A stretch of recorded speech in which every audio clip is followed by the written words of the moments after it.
देवघरात काय असू नये. देवघरात दत्तक दिलेल्या घराचे अगर वंशोपिढीत पूर्वज घराण्याचे देव पूजिस नसावे. हे देव सोन्याचे असले तरी विधियुक्त विसर्जन करावे, नाहीतर पूजकाची वंशबुडी होईल, अनेक संकटांनी ग्रस्त होईल.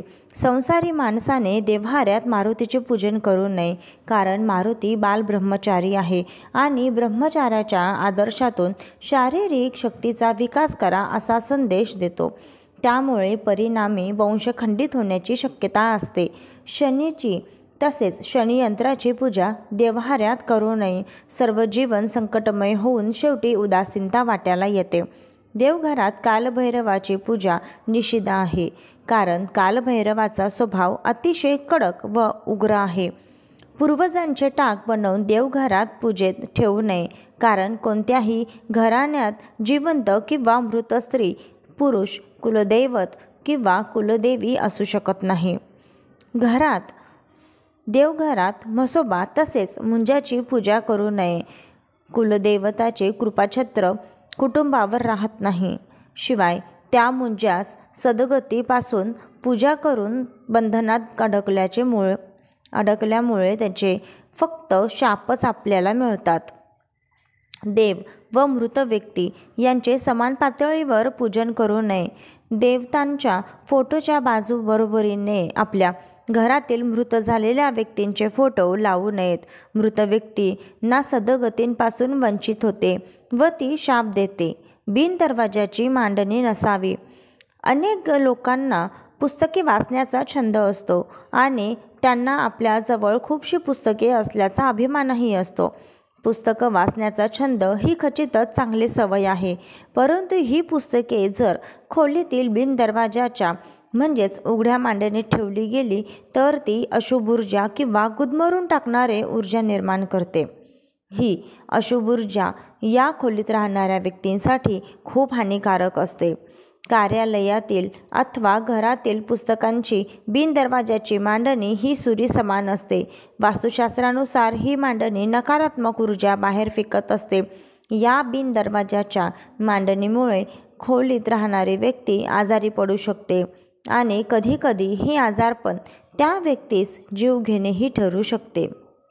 याचा प्रभाव भलेही दिसून येत नसेल, पण वेळ आल्यावर या प्रभावाची प्रचिती आल्याशिवाय राहत नाही. त्यामुळे सुधारणा करण्याचा सर्वात चांगला उपाय म्हणजे मांडण्यांना दरवाजे ठेवणे व अन्य मार्गाने झाकणे. दरवाजावर कॅलेंडर टांगणे अशुभ असते.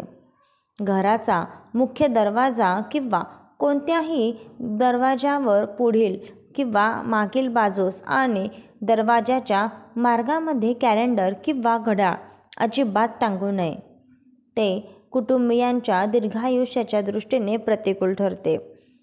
त्या घरातील सदस्यांच्या जीवनाचे किती दिवस उरले आहेत याची प्रतीक्षा ते कॅलेंडर आणि ते घड्याळ आशाळभूतपणे करत असते. त्यामुळे घराच्या दरवाजावर कॅलेंडर किंवा घड्याळ टांगू नये. बेडरूममध्ये आरसा लावू नये. आरसा मधून एक प्रकारची ऊर्जा बाहेर पडत असते. आरसा कोणत्या जागी लावला गेला आहे त्यावर आरशातून बाहेर पडणारी ऊर्जा किती हितकारक आहे आणि किती हानिकारक आहे ते ठरत असते. या दृष्टीने विचार करता बेडरूममध्ये आरसा असता कामा नये.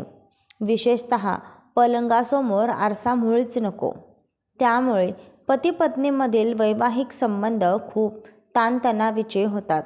तसेच पतीपत्नीमधील चांगले संबंधांमध्ये अन्य तिसऱ्या व्यक्तीचा प्रवेशसुद्धा होऊ शकतो. आरशाचा नकारात्मक प्रभाव कमी करण्यासाठी आरसा नेहमी पडद्याने झाकलेला असावा. बेडवर झोपलेल्या पतीपत्नीचे प्रतिबिंब करणारा आरसा घटस्फोटाचे कारण बनू शकतो. बेडरूमवर छतावर आरसा लावू नये. कपाटाच्या आतल्या बाजूस आरसा असल्यास चालतो. जिन्यासमोर मुख्य दरवाजा नसावा. अनेकदा अशी दोषयुक्त घरे पाहण्यात येतात की त्या घरात राहणारे लोक त्रासून गेलेले असतात. अनेक प्लॉटमधील असे गंभीर दोष असताना त्यातील काही महत्त्वाचे दोष म्हणजे घराच्या मुख्य दरवाजासमोर अडथळा निर्माण करणारी भिंत असते किंवा इमारतीच्या जिन्याच्या वर खाली जाणाऱ्या पायऱ्यांमधली भिंत ही प्लॉटमधील मुख्य दरवाजाचे समोरच्या बाजूस अगदी मधोमध असते. त्यामुळे अशा घरात खूप गंभीर दोष निर्माण होतात. वारंवार चढ उतार निर्माण होतात. घराचा मुख्य दरवाजा त्याच्या जिन्याच्या भिंतीपासून सरकवून घ्यावा. युद्ध किंवा हिंसेचे चित्र घरात लावू नये. आपल्या घरात हिंसेचे चित्र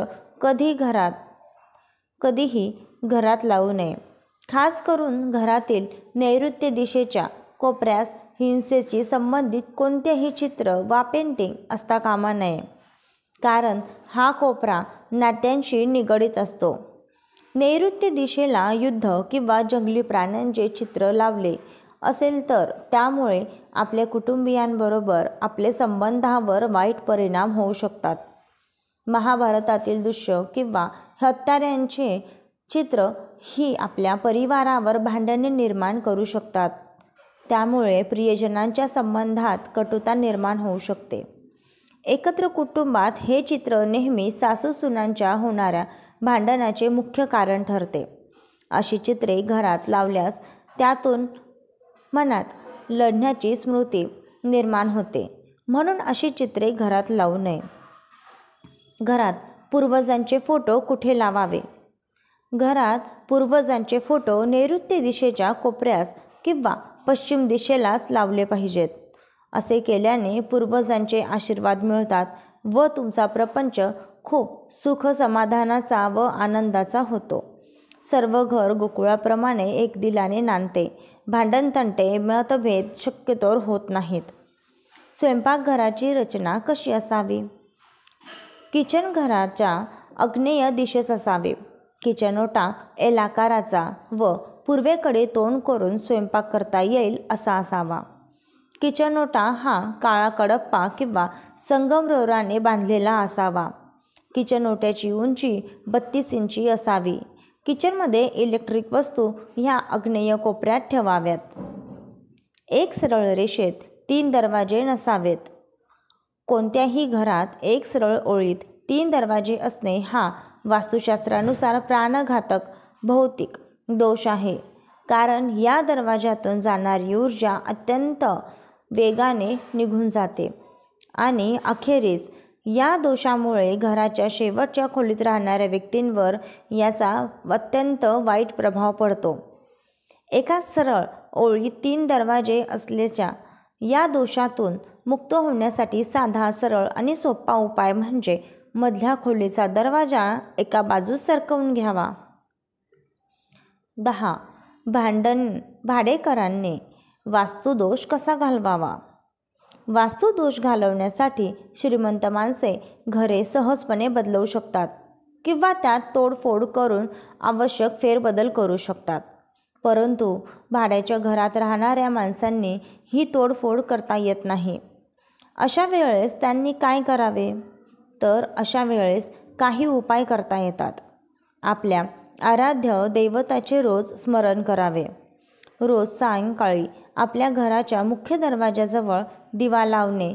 घरातील सजावट पडद्यांचे रंग आपल्या राशीनुसार अनुकूल असे ठेवावे. ईशान्य कोपरा मोकळा ठेवावा. जेवण पूर्व, पश्चिम किंवा उत्तर दिशेला तोंड करूनच करावे.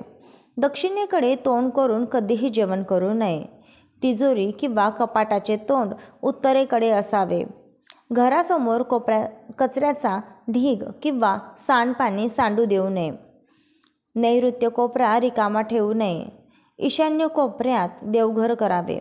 पाण्याचा साठा उत्तर, पूर्व किंवा ईशान्येला असावा. पाणी नेहमी बसून पूर्वेकडे वा पश्चिमेकडे तोंड करून प्यावे. मेकअप रूम ही नैऋत्य कोपऱ्यात असावे किंवा उत्तरेकडे तोंड करून कपडे बदलवावे. स्वयंपाकघर हे आग्नेय कोपऱ्यालाच असावे. दक्षिणेकडे पाय करून झोपू नये. देवघर हे बेडरूममध्ये अथवा स्टोअर रूममध्ये नसावे. दरवाजाजवळ पाणी ठेवणे शुभ असते. अनेकांच्या घरात मुख्य प्रवेशद्वाराजवळ आतल्या बाजूस हॉलमध्ये फिश टँक किंवा पाण्याने असलेले एखादं शोपीस ठेवलेले असतो, कारण वास्तुशास्त्रानुसार अत्यंत फलदायी अशी ही रचना आहे. या शास्त्रानुसार दरवाजाजवळ पाणी असणे मंगलदायी समजले जाते. म्हणून पाण्याचा समावेश असलेले शोपीस मुख्य दरवाजाच्या आतल्या बाजूस ठेवले जाते. दरवाजाजवळ पाणी ठेवण्याचे वास्तुशास्त्राचे नियम काय सांगतात? या शास्त्रानुसार पाण्याचे भांडे किंवा वस्तू दरवाजाजवळ आतील डाव्या बाजूस ठेवली पाहिजे. म्हणजेच आपण घरात उभे राहून बाहेरच्या दिशेने पाहता आपल्या डावीकडे जी बाजू असते तेथे ही वस्तू ठेवली पाहिजे. पाणी किंवा पाण्याचा समावेश असलेले शोपीस ठेवण्याची ही दिशा कटाक्षाने पाळली गेली पाहिजे, कारण दरवाजाच्या उजव्या बाजूला पाणी ठेवणे अतिशय अशुभ फल देणारे असते. त्यामुळे आपल्या घरातील पुरुष अन्य स्त्रीकडे आकर्षित होऊ शकतो किंवा घरातील व्यक्तींच्या वैवाहिक जीवनात तिसऱ्या व्यक्तीचा समावेश होऊ शकतो. दरवाजाच्या दोन्ही बाजूस कधीही चुकून पाणी ठेवू नये, कारण ते दोन्ही डोळ्यातून अश्रू वाहण्यासारखे म्हणजेच सर्व अर्थाने दुःखद असते. दुसरी महत्त्वाची गोष्ट म्हणजे पाणी ठेवलेल्या काचेच्या भांड्याला, फिश टँकला व शोपीसला तडा गेला असेल तर भांडे ताबडतोब बदलवून घ्यावे, कारण तडा गेलेली काच ही अशुभ समजली जाते. घरात झाडूचा वापर कसा करावा? केरसुरी किंवा झाडू ही घरात प्रवेश करणाऱ्या वाईट किंवा नकारात्मक शक्ती नष्ट करण्याचे प्रतीक आहे. परंतु केळसुरी उघड्यावर ठेवणे ही अपशगुन समजला जातो. म्हणून केळसुरी दृष्टीस पडणार नाही अशा ठिकाणी लपवून ठेवावे. स्वयंपाकघर किंवा जेवण करण्याच्या ठिकाणी तर केळसुरी चुकूनही उघड्यावर ठेवू नये. डायनिंग रूममध्ये झाडू ठेवणे हे अन्न आणि मिळकत नष्ट होण्याचे प्रतीक आहे. घराच्या बाहेर मुख्य दरवाजासमोर झाडू उलट करून ठेवली तर ती चोर घुसखोरांपासून घराचे रक्षण करते. परंतु हा तोडगा फक्त रात्रीच्या वेळेस करावा. दिवसा झाडू कटाक्षाने लपवूनच ठेवावा. तो कोणाच्याही नजरेस पडणार नाही याची काळजी घ्यावी. पुढील माहिती बघण्याआधी जर तुम्ही अजूनही चॅनलला सबस्क्राईब केलं नसेल तर चॅनलला सबस्क्राईब करा. बंद पडलेली वस्तू घरात ठेवू नये. आपण आपल्या घरात घड्याळे व वापरल्यास उपयुक्त अशी उपकरणे ठेवतो. ती काही काळाने बिघडतात व काम करण्यास योग्य राहत नाहीत. अशी बंद पडलेली वस्तू घड्याळ आहे. आपल्या घरात काढून टाकणे.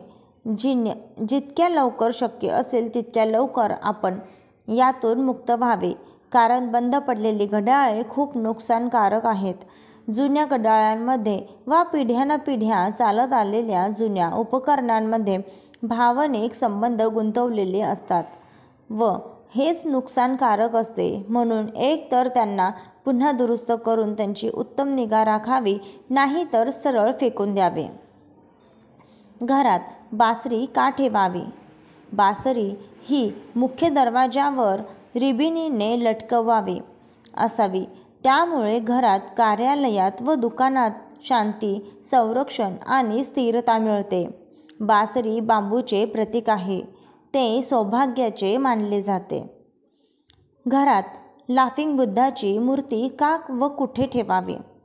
लाफिंग बुद्धाची मूर्ती संपत्तीचे आणि सुखाचे प्रतीक मानतात. ही मूर्ती घराच्या मुख्य दरवाजासमोर किंवा बैठकीच्या खोलीत ठेवावी. मूर्तीचे तोंड मुख्य दरवाजाकडे असावे. वास्तुशास्त्रानुसार ही मूर्ती घरातील कुटुंब यांचे दुःख आपल्या पोटात घेते आणि आनंद देते. लाफिंग बुद्ध स्वतःसाठी घेतला जातो किंवा भेट म्हणून देता येतो. पिरॅमिड का व कुठे ठेवावे? पिरॅमिड चिप्स वातावरणातील कॉस्मिक ऊर्जा खेचून घेतात. म्हणून हे लॉकेटसारखे गळ्यात घालणारी व्यक्ती अधिक कार्यक्षम असते. तसेच पिरॅमिड आपल्या विविध केंद्राद्वारे ऊर्जा प्रकाश पसरवतो. सर्वात जास्त ऊर्जा एक त्रिभुज आणि त्यांच्या केंद्रातून मिळते. 4 भुजाकार दिशा शक्तीचा प्रसार करतात. चौरस पाया ऊर्जा पसरवतो.